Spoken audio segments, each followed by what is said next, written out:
What happens if I default on my mortgage payments?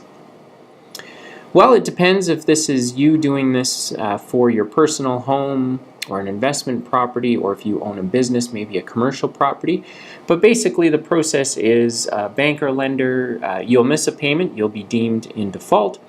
A bank or lender will most likely issue a demand notice followed by a statement of claim, which means everybody has to go to court, and then the judge decides the outcome. So that's kind of what happens at a high level. There's lots of small things that happen in between, but ultimately what happens when you default on your mortgage payment is that the banks are going to want to sell the property and they're going to want to get their money back. But the banks are going to want to work with you before they go down that road. So if you know that something has changed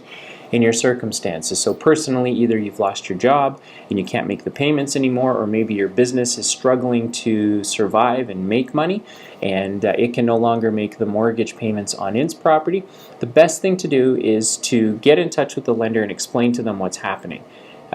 If you're experiencing problems at all, don't wait. Come up with a strategy, or at least come up with a plan to talk to your creditors, the bank or the lender that's holding the mortgage on your property, and determine what it's going to take to get resolution. If you have lots of equity in your property, then refinancing the property might be an option to buy you some more time while your circumstances work themselves out. If it turns out that you don't have enough equity in the property, or maybe your circumstances aren't going to change for quite some time, then it's best to sit in front of the lenders, be honest with them, and just say, look, this is the position I'm in right now, what should I do, and how can we work together to make sure that this isn't more painful than it needs to be for the both of us.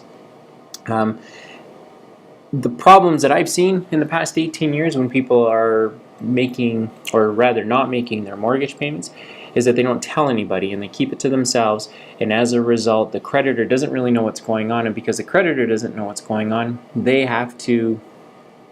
take whatever steps they have available to them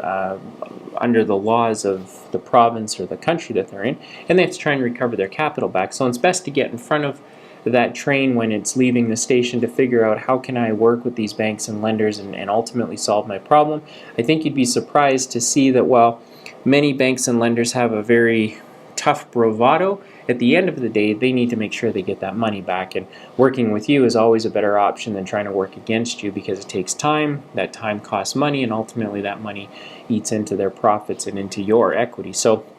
if you're in a situation where you think